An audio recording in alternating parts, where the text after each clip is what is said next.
Hey, everyone. So excited to be with you today. We are the Sagebrush Wellness team.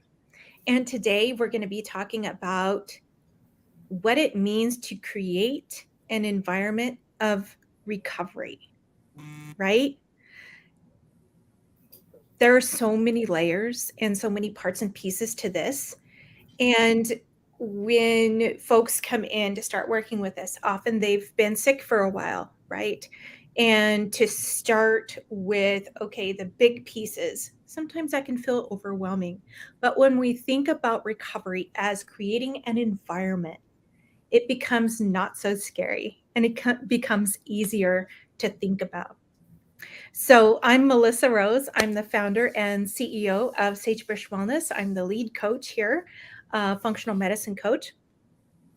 And this work is my heart work. This is why I live and breathe, is to help others find their way to be well. So, Matt, would you like to introduce yourself?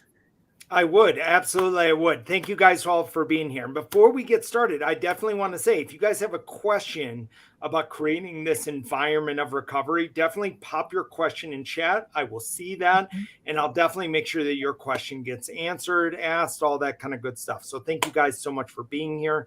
My name is Matt Rowe. I love being on this team, because we're not just looking at it from the body on the functional side, but we're looking at the mind. And that is my specialty. My specialty is looking at mindset of healing. So how this all came about for me in my life is 10 years ago, I started to notice symptoms. I was getting wobbly when I walked. I couldn't walk very far. I was noticing things coming in. And then 5 years later, it took me 5 years to kind of say, okay, let's take a step towards this. And they diagnosed me with primary progressive multiple sclerosis. So if I looked at that diagnosis as something that was going to take me down, it would. Or I could look at it as something that I could learn from. And in that, started to walk down this road of what I was telling myself. Through this process, I wrote the book Belief to Heal. And through it all, really, my heart, and I love how you said it, Melissa, it's my heart work. Mm-hmm. It is one of those, is just, I know that it is my calling. I know this is where I should be and where I should lead. So thank you guys so much. So Janelle, I love that you're in this team. I love being on this team, and I love the co-creation with this whole team, with both of you and the beautiful clients that we all get to serve on a regular basis. And hello, everyone. I am Janelle Sloan. I am the transformational coach here at Sagebrush Wellness, and also a multidimensional channel and healer. My specialties are the whole ecosystem of the body, the whole energetic system, balancing everything out that goes into every layer, every geometry, the electrical, magnetic systems of our body. So even our subject today of creating an environment of recovery, that is my specialty, is the whole environment that is our whole body and system and fields, and how it all flows together. And just exactly like what Matt and Melissa have shared, it is also my whole heart's desire and purpose to be able to provide this work for all of the clients. It is always an honor, and it is always deeply inspiring with all of the beautiful souls that we all get to work with on such a regular basis. So thank you all for being here. And I'm excited about this discussion today. Yeah, so me too. With this discussion, I got a question for you, Melissa. When we create an environment of healing, how much do we need to focus on the body when we create this environment? I love that. So often we start with the body because experiencing symptoms in our body is what brings us here, right? and really wanting to understand what's happening in the body and help those symptoms turn around. So, for somebody who is having, numbness and can't walk right, and, their body isn't working right, or if they have something like advanced, Crohn's, and they're even looking at surgery and removal of a part of their intestinal tract, things that have even progressed to a pretty serious space. The first place we look, and that we've even been conditioned to look, is at the body. So it's a logical place to start, because the body never does anything without a reason, ever. Mm. And so when we find what the reasons are, starting with the body is the easiest place. But then when we start there, we then begin to uncover some of the other layers around why what is happening in the body is happening. So that's when we get into beliefs, mindsets, energy, all the pieces that can be a part of this why. So let me turn this back around a little bit to you, Matt. For someone who comes in and is really looking at, I'm just going to pick something crazy. Say they have advanced thyroid imbalance, right? And it's really affected their weight. It's affecting their ability to think clearly. They're moving into extreme anxiousness and possibly even a little bit of depression. There are so many other things going wrong in their bodies. The hormones are going sideways. And they think to start with the body. What is the next layer that you would lead them into? That's a great question. You talked about two big stressful situations that are coming up within life: anxiety and depression. So what happens with that, is we very well know, is that when the body hits a state of a stressful state, the body is no longer operating from the parasympathetic nervous system state, where the body is in rest and repair and allowing it to repair. If we're in a constant state of stress, the body is actually responding as if we're being chased by a tiger. What are we not doing when we're being chased by a tiger? We don't digest our food. We don't think about loving ourselves. We don't think about what we're doing to heal. We're not in a state of calm and joy. We're in a state of fear.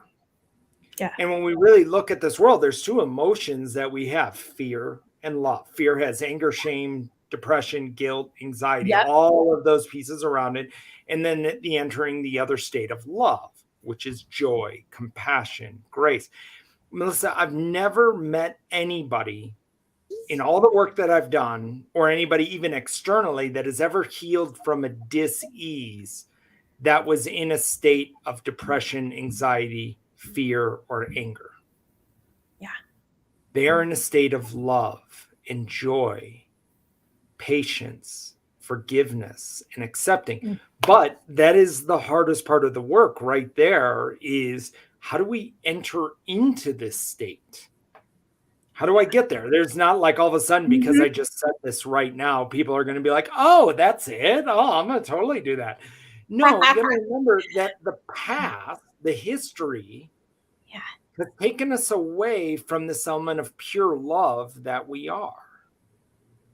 So if we are pure love and we're walking down this road, but we are doing something completely different, and our mind has pulled us way off kilter because of stressful events that have happened.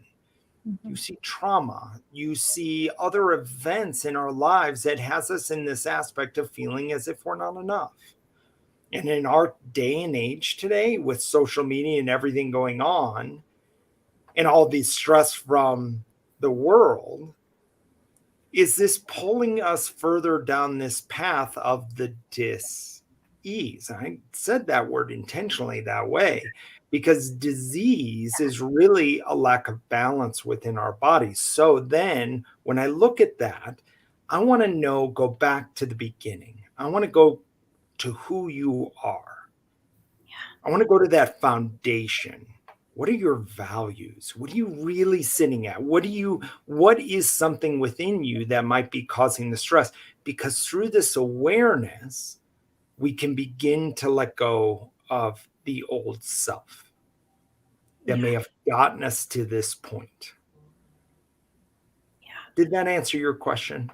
It did. And I appreciate that, because what we're talking about is creating an environment. So when I think about an environment, I almost think about your living room, right? Mhm. What kind of furniture are you going to put in there? Mhm. What kind of fun things, beautiful things do you want to put in your living environment? And Mhm. a lot of times when we think about environment, especially when there are traumas and things that we encounter growing up, there are things that have been placed in our environment that weren't necessarily ours. Yeah. They were kind of thrust upon us. Mhm. And a lot of times then we have to figure out how to deal with those. Yeah. And, yes, dealing with stuff in the body, that's the place to start, quite frankly, Mhm. because we can start changing why it is happening physiologically. And we can start opening the door for the body to be able to balance. Mhm. So when we're talking about an environment of becoming really balanced and well, where would you want people to start thinking, Janelle, and to really start moving into a space of, okay, my body's doing this, and now we're ready to peel back some layers around the mindset piece. And then where would you be leading people in the next space to really make their living room, their environment, not literally their living room, but bringing into their space of intentional recovery? What would you help people start with there? Well, of course, what I would ask them to start with is their story, which is the symptoms that they're having. I would ask more questions. I would ask about their physical environment. I would ask about chemicals that they're using. It Mhm. is our physical environment, not only just the furniture that we have, but also the people that we're around on a daily Mhm. basis, or even the towns that we drive through, the vehicles that we drive in. We have a vehicle, we drive in some way a structure that we live in, but we also have the vehicle of our body and the structure of our Mhm. body. So all of those things absolutely Mm. come into play. And so what I would always do is listen to their story. I would listen and look at all the work that you have done or anyone else that's working with them is doing, as far as seeing what the body is saying and the story and everything that's going on with the body. And starting from there, I would listen to that multidimensionally. I would start to look at their meridians. I would start to look at the energy structures within their system and see where things are getting blocked, where things are not functioning at their best. Because modern medicine doesn't always show that, doesn't always see that. And even quantum physics right now is absolutely, I love that right now science and consciousness and so much, they're so starting to be more on the same page and how important that is. And I love, even with the HeartMath Institute, how strong and powerful our heart field is, which our heart field is the largest thing. So we're going to pick up on somebody else's heart field along with our own before we even see them face to face necessarily. We're going to pick up on the environment that we're in. Mhm. So starting with the body, like you were saying, Melissa, and working its way out, I kind of listen to what they say, see what's going on with the body, and then I look at the whole environmental structure and system and story, and then we'll kind of work my way from the outside in. That's why we're all three of us such a great team, because there's so many things that get uncovered along the way with the emotions, with the limiting beliefs, and so much more that start to be a part of the environment. It's not Mhm. always the environment we're in this now moment. It could have been the environment we were in when we were younger, or a few years ago. So there's so much that kind of just goes right into it. Yeah. The other thing that I really look at as far as the environment is anytime someone comes to me, I always try to bring a different or new perspective because other things haven't been working necessarily. And so sometimes that creates a new neurotransmitter. And you know what that's like when you're first learning something new, you literally feel that kind of fire and push through that new neurotransmitter. And that creates an incredible navigational map for whatever that is. So I always strive to make sure that, for one, I always see them as whole and already healed. Mm-hmm. And I always make sure that that first experience and whatever it is that we're discussing, that there is an incredible fire, a new neurotransmitter that is absolutely firing towards their most positive and optimal health and healing.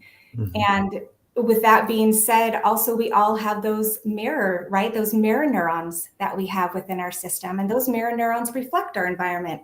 They reflect everything that we've heard and witnessed.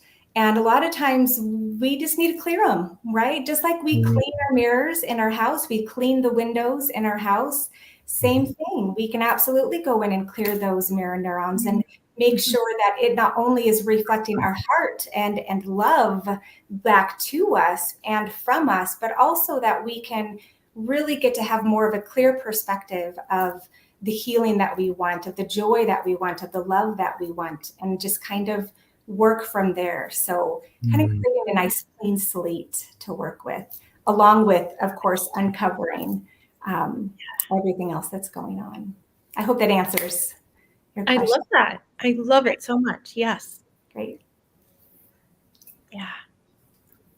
So for anybody that's on, I want to remind you that definitely ask a question. You have 3 powerful healers that you can ask any question that you want to us, and we will definitely get it answered. So definitely pop your question in chat, and we'll definitely answer it as best we can with everything that we know and everything we've experienced in our own healing journeys.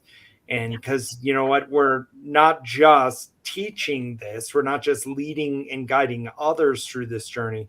We have actually led and guided ourselves through this journey as well. We've been there, we've done this. And so now your situation is going to be different, and we love this, and we respect it unbelievably, because your way is not going to be the same as everyone else. Everybody has their own individual story. And so that's why I love that Melissa's really going to look at it from the body perspective. Let's take a look at the science.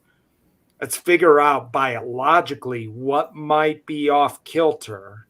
And then Janelle steps in with, really that step of the mind, like really starting to take a look at an energetic level. What might be actually blocking? Because we are not just a body. We are soul, mind, and body all together, and getting them to all talk in collaboration with each other. Yeah. And cohesiveness. So definitely ask your question. Definitely put it up there. So, Melissa, for you, when you start to put the body into this alignment or creating this environment of recovery, what type of things are you testing within the body? I love that question. I'll try not to geek out too crazy on you.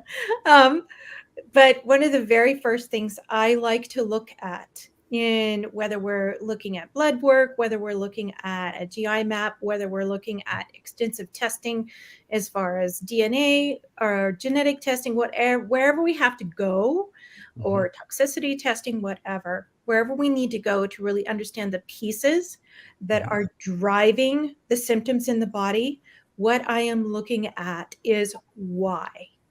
I'm looking at why are we having these symptoms?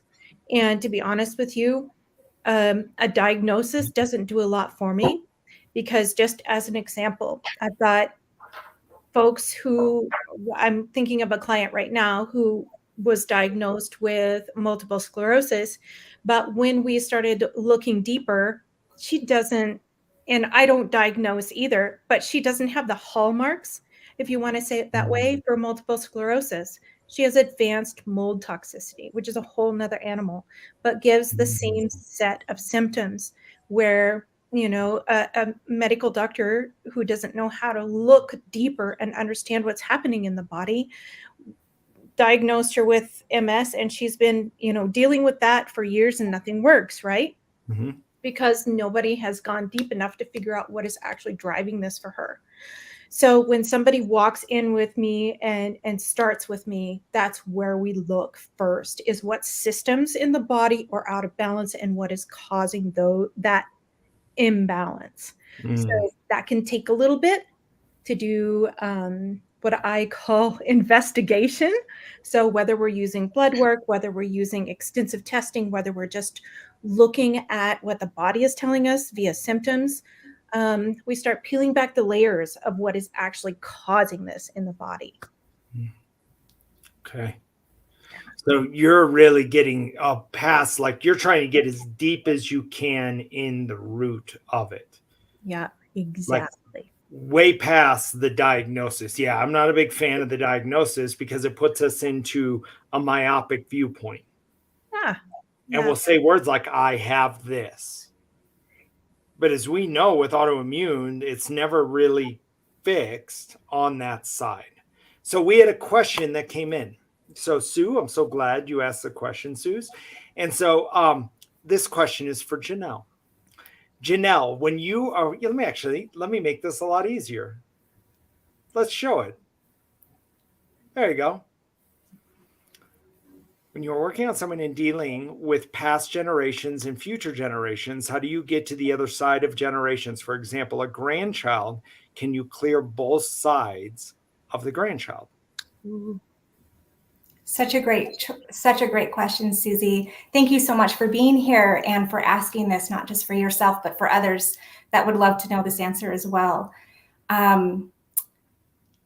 Let me read this again really quick. When you are working on someone and dealing with past generations and future generations, how do you get to the other side of the generations? For example, a grandchild. When you're saying, how do you get to the other side of the generations? Are you meaning, how do you heal something within that ancestry or within the generations? I'll just kind of answer that from here. So my training. If Susie comes in and asks a question, I'll definitely answer it. I know there's about a 20-second delay. So yeah. So with all of my training and also experience, okay, mother and father side. Okay. So a lot of Eastern cultures, naturopathic, even when you're looking at the body's electrical magnetic fields, the left side is known as the female, the feminine side. The right side is known as the male side, even in our teeth, right? Like the upper teeth are the male side, left is the male's mom, right is the male's father, right? Like, so there's so many beautiful little things that orchestrate the symphony of what we are.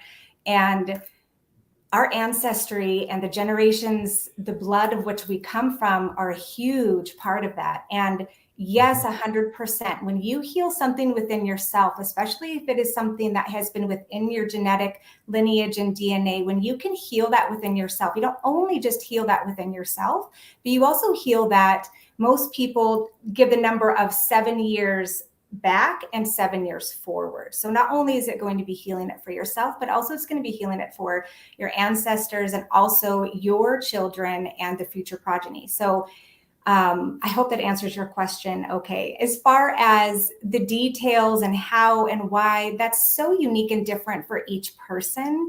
There could be a lot of other things that go into the specifics.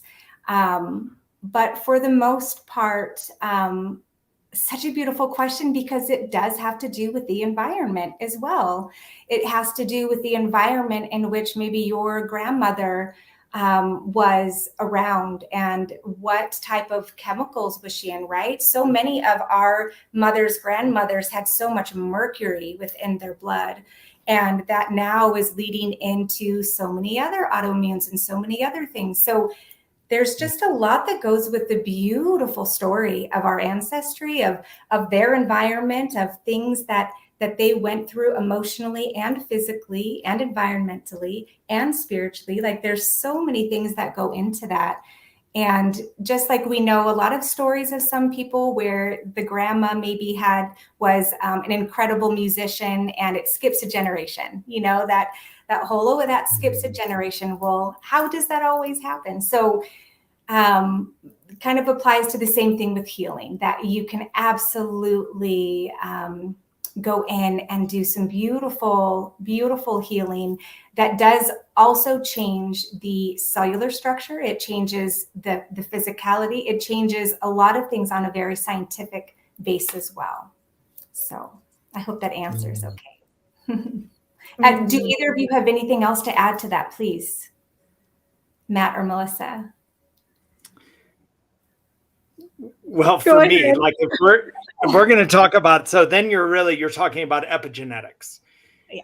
And we pull trauma in emotionally. And so something as we think about, it depends with clients when they're looking at this aspect, is they are 50% their mother and they're 50% their father.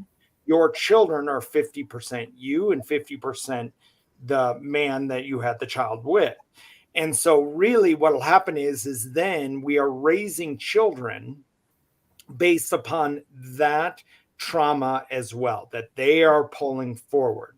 So now their mindset, how they're interacting with you, how they're going through these moments is really a learned response.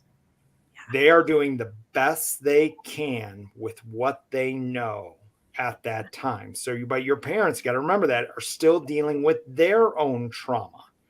And they're probably, in this day and age, are probably very young when they're trying to raise a young child. That's why, you've heard the thing said, it takes a village to raise a child. And so really, we're very young when we raise our kids, but we're still pulling our trauma from childhood growing up. I think we all have our moments of trauma growing up as a child.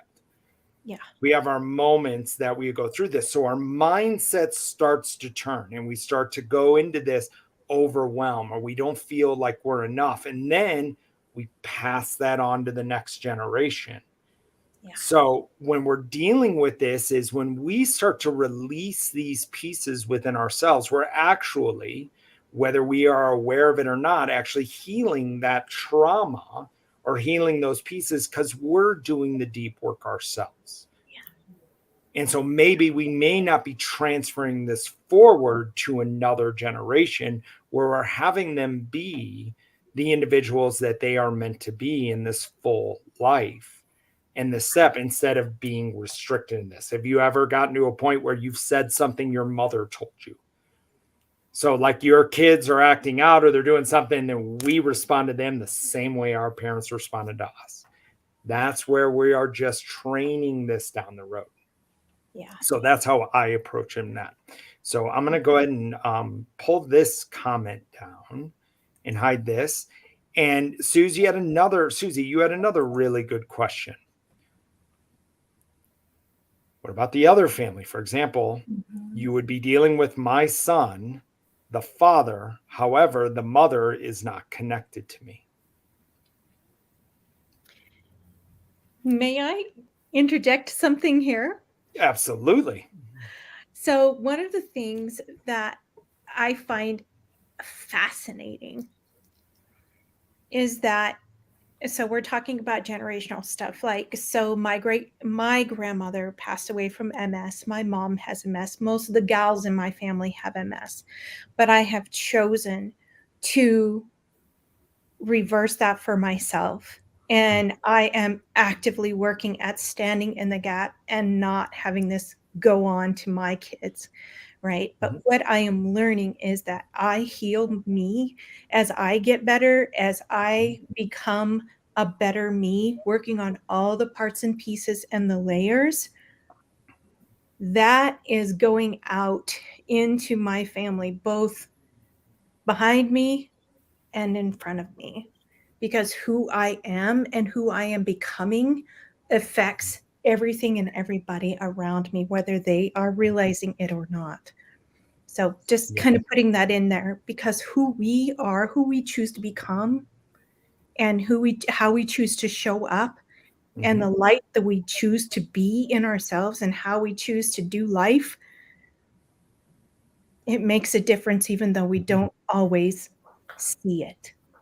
Yeah. Very similar, Melissa.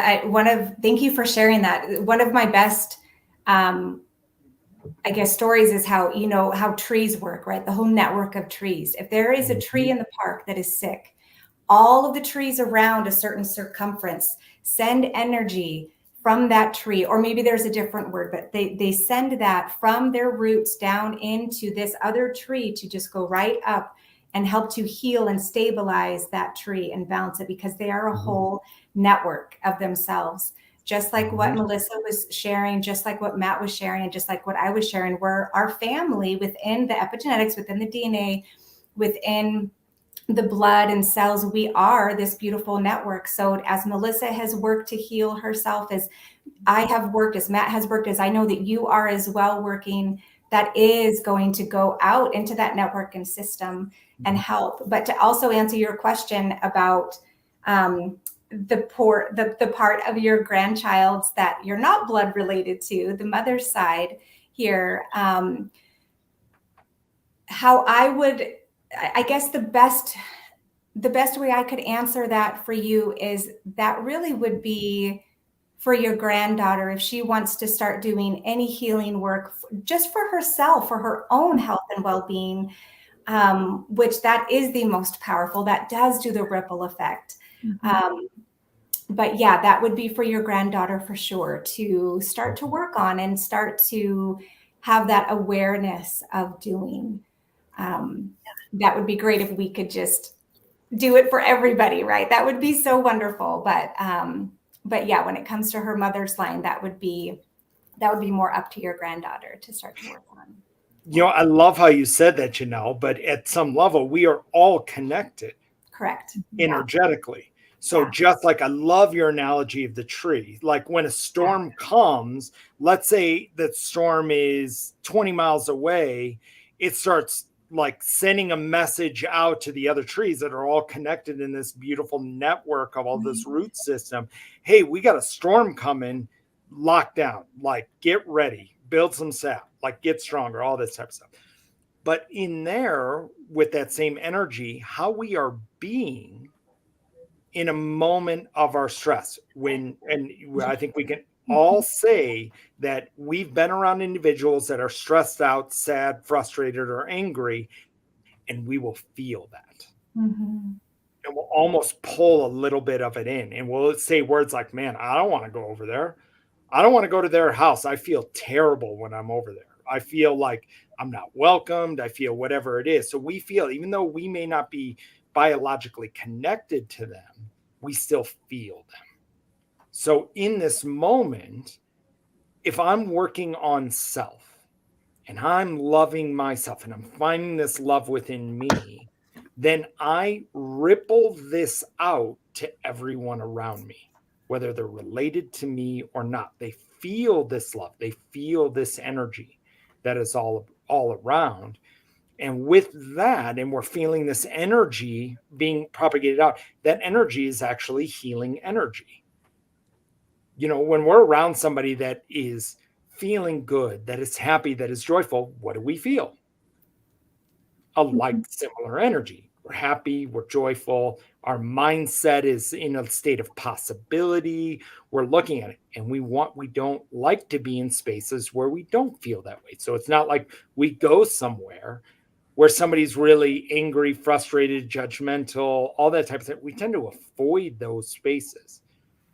But really, who we are being, so even if we enter into a state that is, you know, a negative state pulling us down, or a negative state where it's showing off this negative emotion, we actually, by entering in with our own self-love, it's almost like a block. Like we don't allow this negative energy to come in, and we offer compassion, but first to ourselves before we can offer to somebody else. Yeah. So my mind goes all clinical when you're talking about this. Good. That's why we're here. Because I'm like, okay, when we really are feeling the down, when we're really in the, the hard parts of life, it translates directly into what our pituitary is telling the rest of our body, and how the orchestration of the hormones are working, and then what happens in the body. And sometimes just that itself, and chronic stress and the imbalance that is coming, the perception of danger for ourselves, that can be one of the base layers for creating the space for dis-ease in the body. And when that's something that has been a lot, like heavy for years, when we're thinking about trauma and the effects of trauma, or big things that have happened, maybe, lost a loved one, maybe had a terrible illness, maybe was in a car accident, things that really have happened to people. Often when we see autoimmune disease begin, it begins as an after effect of a big trauma. And when we think about what happens in the body at that point, at that initial point, and our body stays in that fight or flight, it opens us up. We become more vulnerable to other things that come in, like bacteria that really wreak havoc.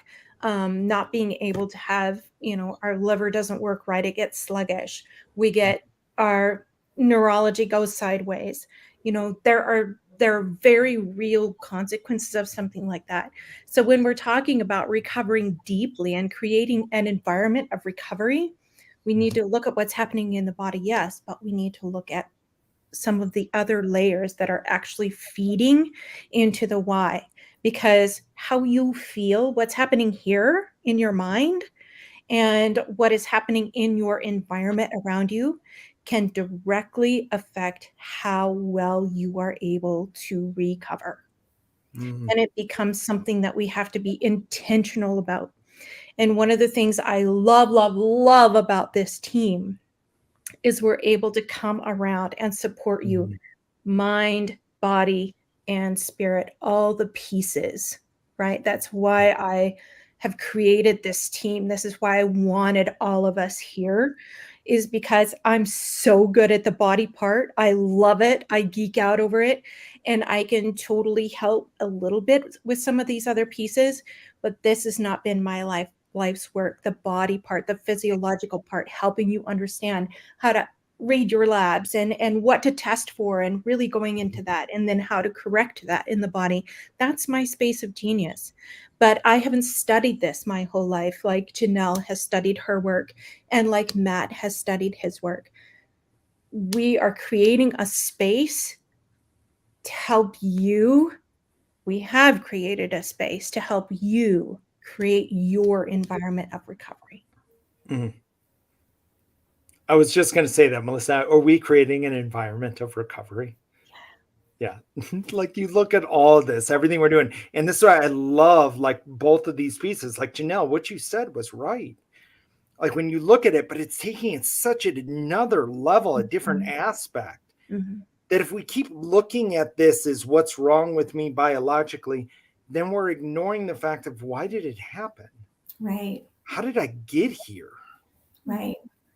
And what's influencing it? Just like what Melissa was saying, something comes and gives a message to the pineal gland and the pituitary gland and to the hypothalamus gland, right? And those hormones start reacting. So what is that? That is, what's the information? Where does that come from? What's influencing that information? We have to go far and beyond and beyond. We have to start really looking outside of the box, outside of even the physical body sometimes, though the physical body is the key. But we have to look, well, we're more than just the physical bodies, as we've already discussed. But yeah, you have to look at what's influencing that, what environment is influencing that, what words, what beliefs, what even sounds and octaves and frequencies.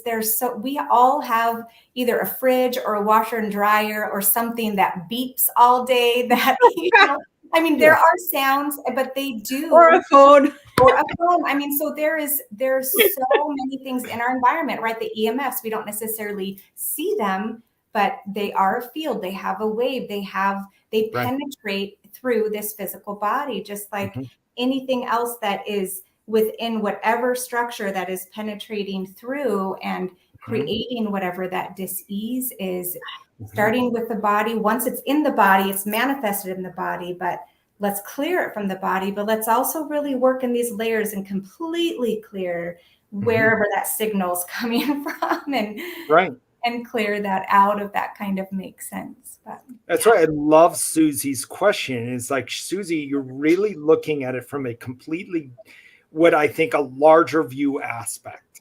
Yeah. To all of healing, because you're really talking about the environment of recovery. Like, as you're recovering, do I live in mold? The body, you're looking at the physical level. Like, what am I doing? Are my hormones out of balance?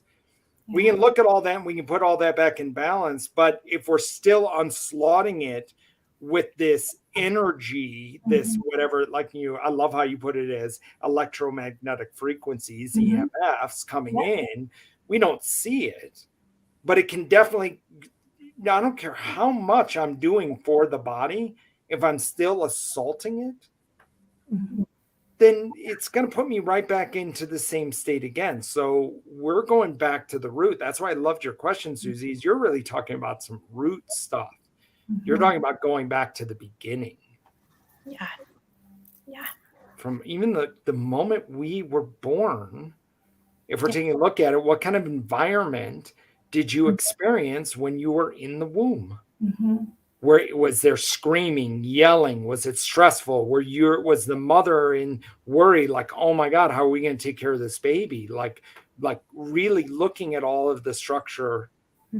And then if she came from a stressful environment and then you came around, is that just being perpetuated forward again? So right there, by just really doing this work, that's why I love that question, is you've actually taken 1% towards healing, not just yourself or recovering yourself, but recovering your entire family. Yeah. I think that's one of the things we forget. Is there was a quote I saw, and it has lived in my heart since I've seen it. But the greatest gift that we can give our kids is our own healing.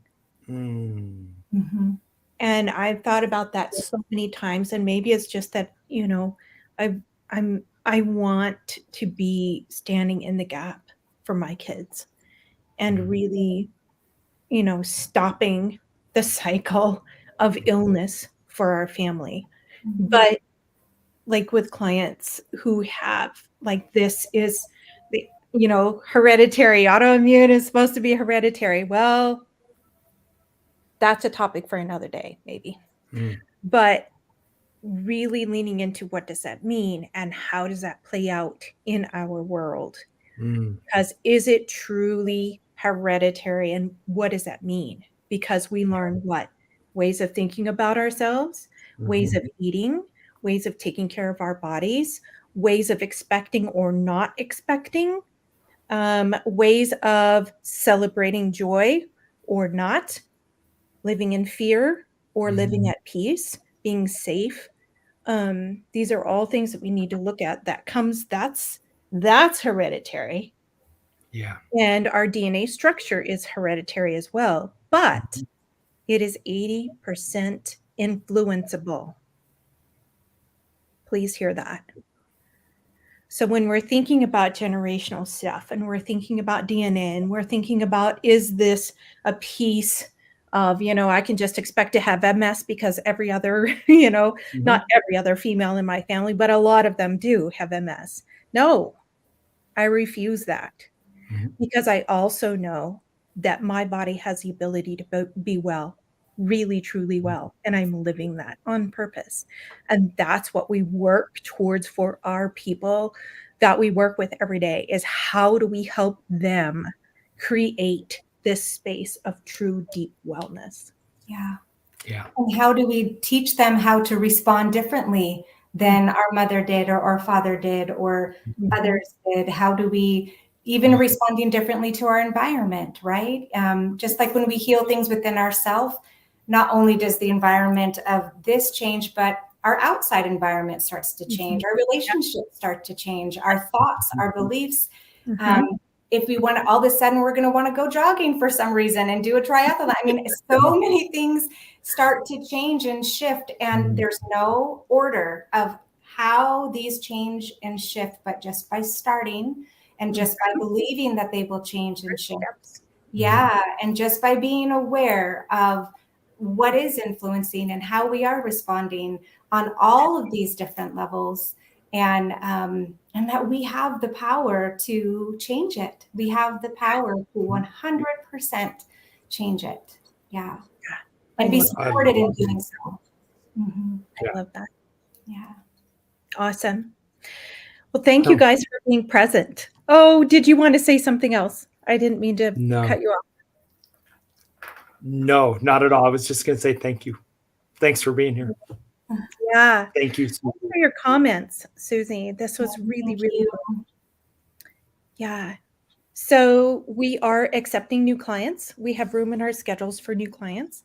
So we'll be posting a link for a discovery call. That's the best way to start working with us, is to book a discovery call.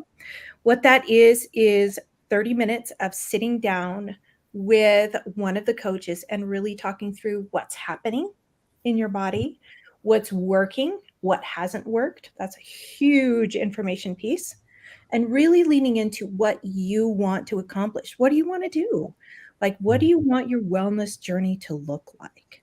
What are your goals? And for some people, me one, the word goals can kind of be like, oh, but really leaning into what is the direction you want your wellness to take. So I would invite you to book a discovery call with us. We would love to walk through this with you. And when you're getting ready to do that, when you're getting ready to do the discovery call, really lean into what you want. What do you want? Because that will help us be able to serve you. Anything else you guys want to share? No, that was beautiful. No, that's awesome. Beautiful. Exactly. Thank you all. Awesome. Yes. Enjoy your days. Take care. Bye.